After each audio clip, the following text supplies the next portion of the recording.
Hello everyone, welcome to another class. I welcome all my lovely entrepreneurs of 12th grade to today's class. And in today's class, we are going to talk about a very important topic from Unit 4, and it is enterprise growth strategies. And today we are going to talk about reasons for mergers and acquisitions failures. तो आज हम बात करेंगे उन reasons की जो merger और acquisition को फेलियर्स तक लेके जाती है या जा सकती है. So it is an important topic from the perspective of examination, and I believe all the students should pay heed to today's points, today's discussion, so that you can end up this class understanding the topic completely. Let's start today's class without much ado. uh, Dear students, today we are going to take up all these topics. Reasons for mergers and acquisitions failures are unrealistic price paid for target, difficulties in cultural integration, overstated synergies, integration difficulties, poor business fit, inadequate due diligence, high leverage, and boardroom split and human resource issues. Now, you would have, heard about these pointers that reasons and mergers happen for a reason. There is a specific reason behind it.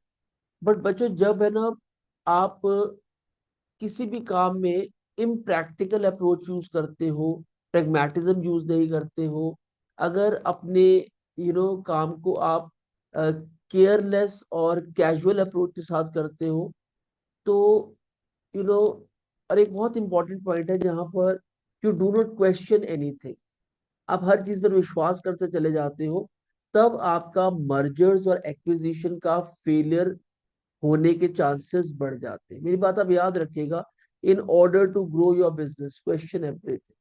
In order to grow your business, question everything, and if you do not question, then be ready for this price that is failure. Let's take up all these points one by one. तो जो पहला point है वो है unrealistic price paid for target.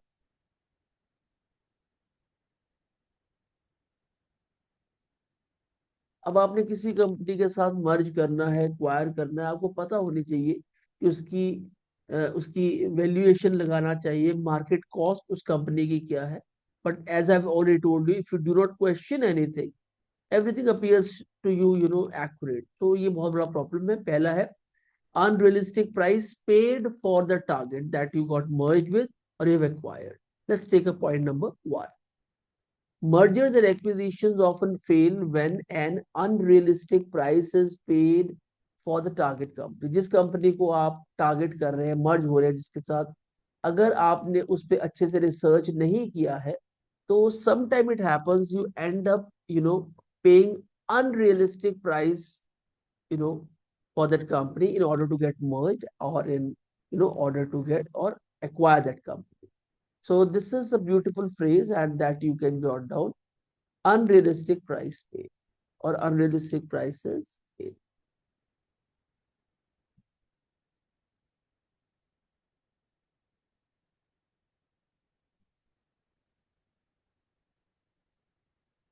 Second point, the valuation process must be precise, otherwise the acquirer may overpay, hurting future financial performance. तो बच्चों जो valuation होना चाहिए कंपनी का, वो प्रिसाइज होना चाहिए और अगर उसमें डिटेल्स नहीं है, उसमें अगर प्रॉपरली हर चीज को स्क्रूटनाइज नहीं किया गया है, तो जो एक्वायरर है उसको बहुत ज्यादा चीजों का पता ही नहीं होगा. Then it might end up paying extra price for acquiring that company. Third point is this inflated price typically benefits the target company's shareholders. और जो inflated price है, ये typically benefit करता है उस कंपनी को जिसे आप acquire करते हैं. While the acquirer shareholders bear the losses. और जो acquirer होता है, जो acquire होता है, उसके shareholders को loss हो जाता है, क्योंकि आप एक कम कीमती कंपनी को जब ज्यादा पैसा देकर खरीदते हैं, तो obviously you have to get money from somewhere. तो द एक्वायरर बियर्स लॉसेस, और जो कंपनी एक्वायर्ड होती है उसके शेयर होल्डर्स को फायदा हो जाता है, बिकॉज उसकी कीमत तो कम थी और आपने ज्यादा पे करके उसको खरीदा है.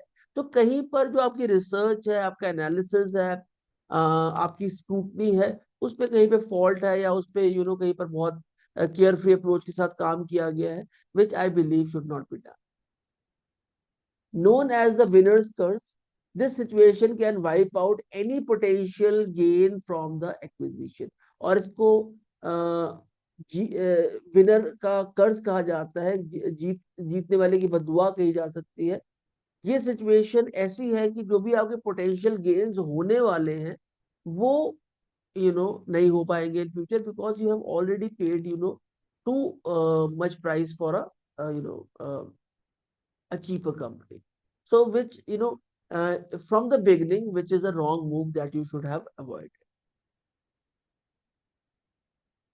Difficulties in cultural integration, yes, very very important. और इसे मैंने एक रेफरेंस पॉइंट भी लिया है जहां पर डेलमर और बेंज के डेलमर बेंज एंड चाइसलर के मर्जर को मैंने लिया है, जो कि 1998 का है. Let's take up the first point. Cultural integration is another major challenge, as merging companies often have vastly different corporate culture. तो बच्चों कई बार क्या होता है, हम अक्रॉस बॉर्डर्स जाके कंपनीज के साथ मर्ज कर लेते हैं. अपने देश में नहीं करते, अक्रॉस बॉर्डर जाकर कर लेते हैं. फॉर एग्जाम्पल, एक कंपनी किसी देश में मशहूर है और एक कंपनी किसी दूसरे देश में मशहूर है. तो in order to expand their network और टू मर्ज देयर नेटवर्क, वो उससे या फिर साथ मर्ज हो जाते हैं या एक्वायर हो जाते हैं. बट जो कल्चरल डिफरेंसेस है ना, ये बहुत बड़ी समस्या बाद में कई बार पैदा कर देते हैं, और उसका एग्जाम्पल भी आज के इस पॉइंट में दिया गया है. Second point now, differences in leadership styles, employees' actions, and organizational values can create friction. Leadership styles अलग अलग होते हैं, हर कंट्री के काम करने का तरीका अलग होता है, 100% नहीं होता, 20% तरीका अलग होता है, which creates a lot of problems. Friction आती है, और friction can lead to bigger losses as well. Mergers across national boundaries can further complicate cultural alignment. और जब आप बाउंड्रीज के बियॉन्ड जाके मर्जर करते हो, तो ये तो आपके लिए ज्यादा प्रॉब्लम्स क्रिएट कर ही देता है. Ignoring these cultural issues, as in the case of Delmer Benz and Chrysler merger, can lead to failed integration and eventual breakdown. तो मैं ये बताना चाहता हूँ कि जब डेलमर बेंज और चाइसलर का मर्जर हुआ था, तो उस टाइम पे क्या प्रॉब्लम्स आई थी, and what led to creating difficulties in cultural integration for these two companies. Let's have a look towards the uh, given reference point.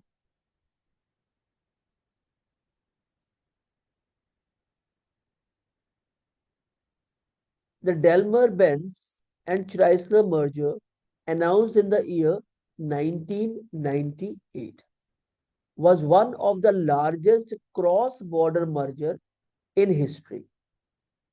It aimed to combine the German engineering, that is Daimler and Benz, that is excellence of Daimler and Benz, maker of Mercedes-Benz, with American innovation and mass market appeal Chrysler. तो Chrysler एक American company थी और डेलमर और Benz एक German company थी, और दोनों का मर्जर हो गया, अनाउंस किया गया in the year 1998. The merger was initially hailed as a merger of equals. दोनों बहुत स्ट्रॉन्ग कंपनीज थी और इसको कहा गया मर्जर ऑफ इक्वल्स. दोनों एक ही पावर की कंपनी थी, तो इनका मर्जर होना is going to provide very good opportunities to move the parties. ये सोचा जा रहा, but it ultimately became a classic case of failed integration. और फिर ये बहुत देर नहीं लगी जब एक classic case of failed integration बन गया. कल्चरल क्लैश क्या हुआ? Let's have a look towards it. Daimler and Benz, German company, they have a conservative hierarchical engineering driven culture.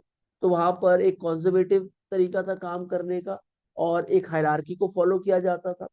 Whereas Chrysler, which is an American company with an entrepreneurial risk taking, had an informal culture. तो वहां पे थोड़ी formalities कम, formal culture कम था और informal culture ज्यादा था. The two culture clash significantly, leading to internal tension. तो बच्चों सिर्फ यही हुआ कि both the companies, they had different ways of working, and it led to clash. And I have given you a hint over here. आप चाहें तो आप इस पर डिटेल पर काम कर सकते हैं और डिटेल्स में जा सकते हैं, but in order to provide explanation to the example quoted here, I give you this reference point, and you know this is the USP of Mavericks India Solution. कहीं पर भी बच्चों को कोई भी प्रॉब्लम आती है, we always provide them with the reference point. Overstated synergies, कई बार बहुत ज्यादा ना किसी का भला करना या किसी पर विश्वास कर लेना नुकसान का सबब बन जाता है. तो इस पॉइंट पर हम यही डिस्कस करेंगे. Mergers are often pursued with the expectation of creating synergies, putting yourself into the problems or shoes of others, understanding their problems. आप अच्छा कर रहे हैं, दूसरी कंपनी अच्छा नहीं कर रही, तो चलो हमारी मदद से दूसरी कंपनी भी अच्छा करने लग जाए. But I believe a healthy business is one, or a growing business is one, where you question everything. But when you do not question, it is, a recipe of disaster and fiasco. So mergers are often pursued with the expectation of creating synergies. Synergies मतलब एक दूसरे को समझने के लिए की जाती है. But these benefits sometimes can be overestimated. कई बार इसे बहुत ज्यादा मान लिया जाता है, इसी के बेसिस पर सब कुछ होगा. देखिए बच्चों, हम ना कई लेवल की लीडरशिप पर काम करते हैं, level 1, level 2, level 3, level 4, level 5. अब आप एक टॉप लीडरशिप की बात करें लेवल 5 की, तो उसमें सबसे इंपॉर्टेंट है, देखिए दो वर्ड्स में यहाँ पे यूज करते हैं. लेवल 5 की लीडरशिप है, तो वे दो वर्ड्स बड़े ही इंपॉर्टेंट है. एक तो ना, जो लेवल 5 का लीडर होगा ना, वो हम्बल होगा. पहली क्वालिटी उसमें होगी बीइंग हम्बल. और जो सेकंड क्वालिटी होगी ना, वो होगी प्रोफेशनल विल.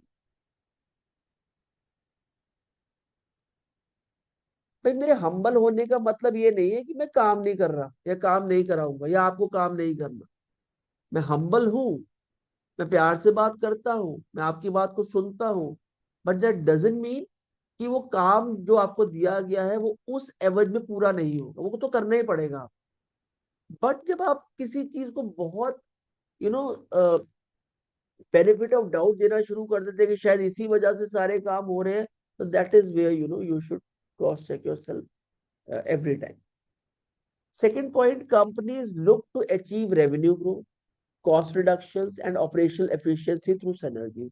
और कंपनी चाहती है, because we have started understanding each other, तो इससे हमें रेवेन्यू ग्रोथ मिलेगा, हमारी प्रोडक्शन कॉस्ट भी रिड्यूस होगी और ऑपरेशंस की एफिशिएंसी भी बढ़ जाएगी. बट ऐसा नहीं होता है. when these expectations are unrealistic, but बहुत ज्यादा आप सिनर्जीज के बेस पर काम नहीं कर सकते. you need to understand practicality as when these expectations are unrealistic. मुझे बहुत अच्छा वर्ड लगता है रियलिस्टिक वर्सेस अनरियलिस्टिक. कई बार ना आप अपनी वोकैबुलरी को ऐसे भी पॉलिश कर सकते हैं. देखिए बहुत ही ब्यूटीफुल आप दो वर्ड्स आज सीख सकते हैं, realistic versus unrealistic.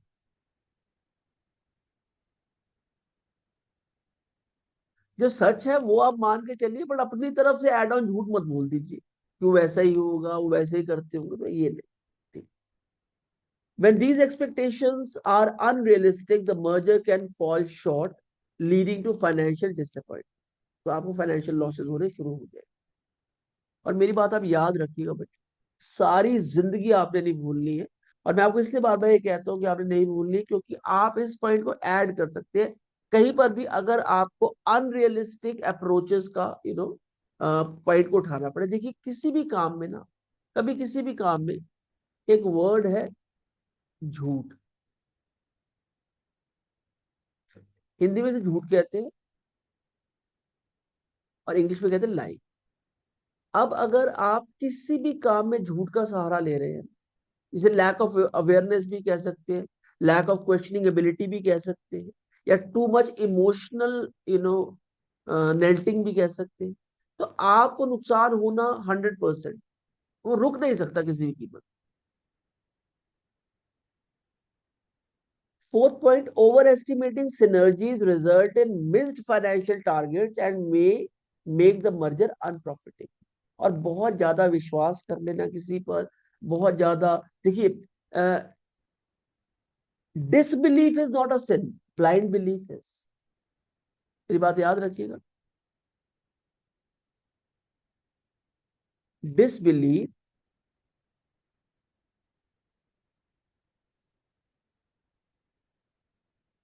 Is not a sin, blind belief is.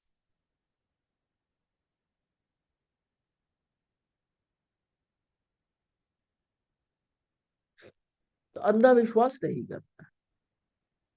Integration difficulties, merging companies face integration challenges when adapting to new operations and processes. जब आप मर्ज हो जाते हैं, दो कंपनी एक साथ जुड़ जाती है, तो पहले दोनों का ऑपरेशंस अलग था, काम करने का तरीका अलग था, और प्रोसेसेस अलग अलग थे। और अब मर्ज होने से क्या होता है कि चैलेंजेस तो आएंगे।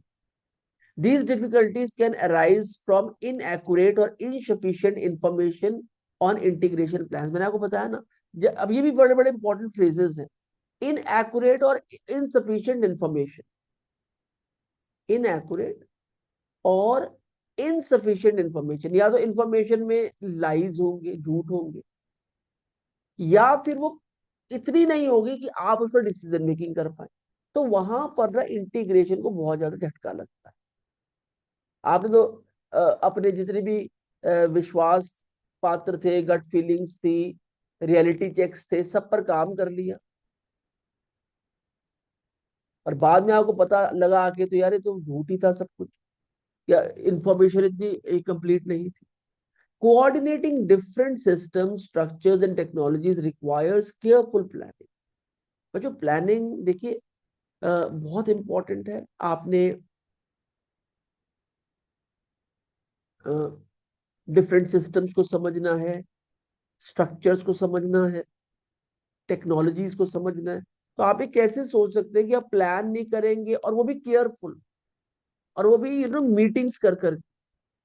Fehling to plan is planning to fail. If these integration issues are not effectively managed, they can hinder the success of the merger. और अगर ये इंटीग्रेशन इश्यूज को आपने वक्त रहते मैनेज नहीं किया, तो वो मर्जर के सक्सेस को 100% इफेक्ट करेगा। तो बहुत इंपॉर्टेंट पॉइंट, बहुत इंपॉर्टेंट पॉइंट। मतलब जहां पर ना बहुत से फ्रेजेस यूज होते हैं ना, I really love those points, very important point. Poor business, fifth point है, a merger can fail if the target company's products or service do not align with acquirer's business strategy. तो जो दो companies मर्ज हो रही है, उनकी जो product और सर्विसेज आपस में मेल ही नहीं खाती, सिंक ही नहीं करती, जल्दबाजी में डिसीजन ले लिया। A lack of fit between the two companies goal can delay effective integration. A lack of fit, sinking, होता है ना कि आप किसी से मिलते हैं एक बार, और एक बार में आप उनको समझ जाते हैं, और जहां पे इस चीज का लैक होता है ना, लैक ऑफ फिट और लैक ऑफ सिंक, वहां पर यू नो डिले होता है इंटीग्रेट होने में, एक दूसरे के साथ जुड़ने में। This misalignment, beautiful word, you should carry this word from today's class. This misalignment often makes it difficult to realize anticipated benefits from them. और ये जो मिसअलाइनमेंट है, ये डिफिकल्ट कर देती है जो होने वाले बेनिफिट है from the merge. Information sufficient होनी चाहिए और कंप्लीट होनी चाहिए, इनएक्यूरेट नहीं होनी चाहिए, और दी भी जाती है इनएक्यूरेट इंफॉर्मेशन। इनएफिशिएंट इंटीग्रेशन, अब गलत इंटीग्रेशन हो गया है, resulting from poor business fit में eventually lead to the failed mergers. अब आप देख लीजिए, फिर वही बात, झूठ। आप उसे लाए कह लीजिए, आप उसे इनसफिशिएंट कह लीजिए, इनएफिशिएंट कह लीजिए, तो ये चीजें जहां पर भी हैं, वो, मैं कह रहा हूँ 1 मिनट के लिए प्रोडक्ट और सर्विसेज भी डिफरेंट है, पर अगर झूठ नहीं है, कहीं पे क्लैरिटी है, तो आप उसी अप्रोच से उस कंपनी के साथ मर्ज होंगे कि भैया हमें बहुत सारे चेंजेस करने पड़ेंगे। बट आप मर्ज उस बेसिस पे हो रहे हो कि हाँ, सब क्लैरिटी है, बहुत ज्यादा काम करने की जरूरत है, बस एक बार मर्जर हो जाए तो you will start claiming the bigger Heights. जब वो नहीं होता है ना, it is the biggest setup. पैसा भी लग गया, मर्जर भी हो गया, और अब आउटपुट निकल नहीं रहा, देन यू हैव टू पे बिगर। और हाँ, कई बार तो कंपनीज पैसा मार्केट से उठा के दूसरी कंपनी खरीदती, और फिर जब it is a journey of no return बन जाता है ना, जो आप वापस ही नहीं जा सकते, then you have to face worst challenges in life. 6 point है बच्चों, inadequate due diligence. Inadequate means incomplete due diligence देना किसी को। Inadequate due diligence can expose the acquirer to unforeseen financial and operational risk. अब जो diligence required है वो इनएडिक्वेट है, तो आप किसी भी कंपनी को एक्वायर कर रहे हो तो आपको सेटबैक्स तो होंगे, आपको रातें तो काली करनी पड़ेंगी, you have to burn midnight's oil before acquiring a. Due diligence involves thoroughly assessing the target's financial health and identifying potential risks. तो ये बहुत important.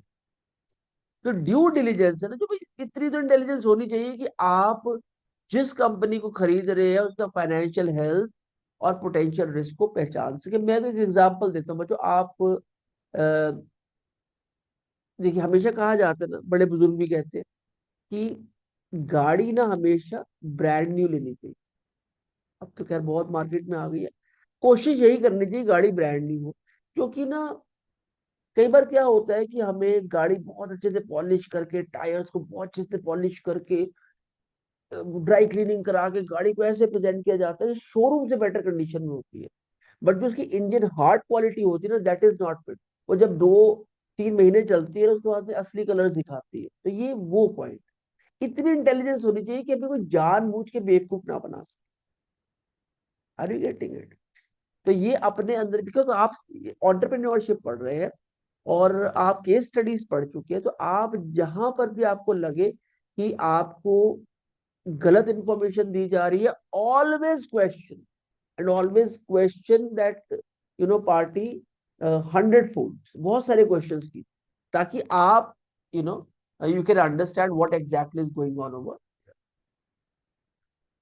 If not done correctly, it can result in costly surprises. Oh, beautiful phrase. Costly surprises after the acquisition. और अगर ये सही से नहीं किया गया तो आपको फिर कॉस्टली सरप्राइजेस का सामना करना पड़ेगा, which is going to impact your. For example, underestimating liabilities can severely impact the combined entity's financial stability. आपने एक ऐसी लॉस मेकिंग कंपनी को खरीदी है, इसका तो उधार ही बंद नहीं हो, तो आपको उसे क्रॉस चेक करना पड़ेगा साल भर। Team of accountant, chartered accountants आप लगाएं and try to cross check what the company has done, कितना डेट है, जितना उठाया था मार्केट से कितना उतार चुके हैं, नहीं उतार चुके। You should have the clear picture. Without clear picture everything is a journey to the value of awkwardness. High leverage, आप मार्केट से बहुत पैसा उठा लेते हैं, और जब आप उस कंपनी से फाइनेंशियल गेन्स करने की कोशिश करते हैं, तो आपको पता है तो वो तो गेन ही नहीं दे पा रही, तो अब आपके पास डबल बर्डन आ गया। एक तो लॉस मेकिंग कंपनी आपने उठा ली, ऊपर से मार्केट में कर्ज आ गया। Using high leverage for excessive borrowing to finance and acquisition can create financial strain. आप फाइनेंशियल स्ट्रेन आ सकता है। हाई इंटरेस्ट एक्सपेंसेस, और ये जो पैसा है बहुत हाई इंटरेस्ट पे मिलता है। आपको क्या लगता है आप एक लॉस मेकिंग कंपनी को खरीदेंगे, उस पर इन्वेस्ट करेंगे पैसा, उसे उभारेंगे, उसकी अर्निंग से इसका इंटरेस्ट भी पे करेंगे, और प्रिंसिपल भी पे करेंगे, बट ऐसा हो नहीं पाता है। Everything that glitters is not gold. इसका मतलब यही है, जो हर चीज चमकती चीज सोना नहीं होती। High interest expenses from the date can reduce the mergers overall profitability. तो आपने हाई इंटरेस्ट रेट पे पैसा उठाया, अब मर्जर हो चुका है, पर वो प्रॉफिटेबिलिटी को इफेक्ट कर रहा है। पहले तो आप फिर भी कुछ कमा पा रहे थे, अब तो आपको लॉस होना शुरू हो गया। Excessive debt may force the acquirer to allocate significant earnings to interest payments. और जब आप एक्सेसिव डेट उठा लेते हो, तो जो एक्वायरर होता है, जो एक कंपनी को खरीदता है, जब मर्ज करता है, उसे हाई इंटरेस्ट पेमेंट्स करनी पड़ती हैं, which again is not needed और not wanted anyhow. This approach can ultimately defeat the purpose of the acquisition as profit diminish. Business का मतलब ही बच्चों क्या है? You have to move into profit. और जो बिजनेस इनएक्यूरेट और इनएफिशिएंट डेटा के ऊपर किया जाएगा, it is going to result in loss.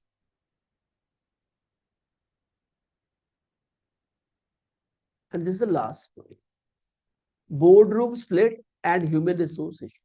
जब दो कंपनीज मर्ज होती है, तो बहुत सारी ऐसे चैलेंजेस भी फेस करने पड़ते हैं। Conflict among executives can lead to slow integration और outright failure.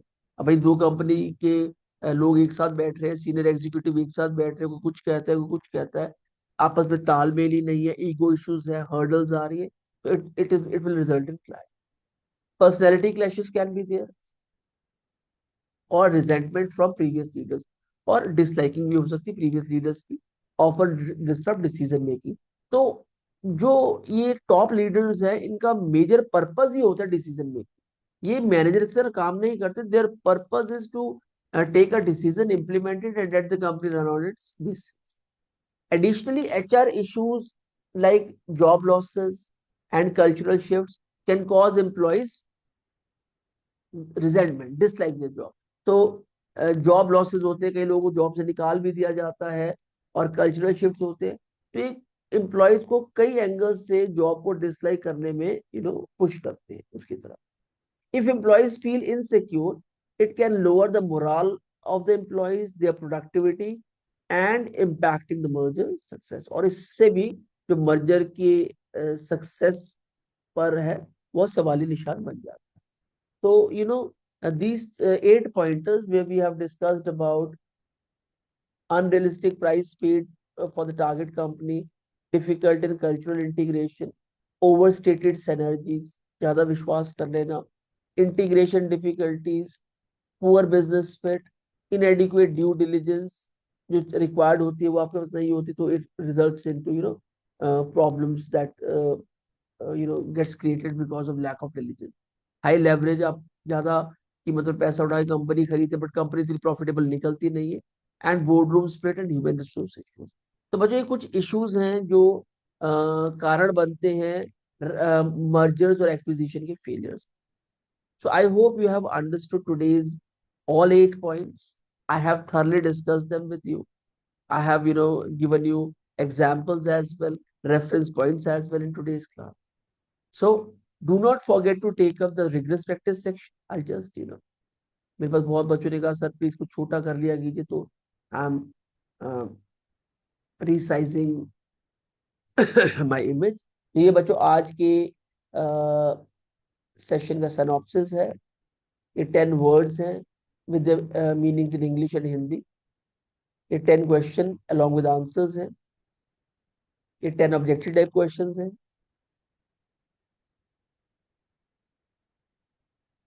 along with answers, 10 true and false statements हैं along with answers, and 10 fill in the blanks हैं along with answers. So बच्चों, आज के लिए बस इतना ही, and I'm really thankful to those students, those who are regularly watching our classes, our sessions, and repetitively they are asking questions and messages. So there is a request from our side that kindly share these classes with those students, those who are willing enough to learn everything about entrepreneurship of class 11th and 12th. So bye bye for now. God bless you all. Until we meet next time, take care.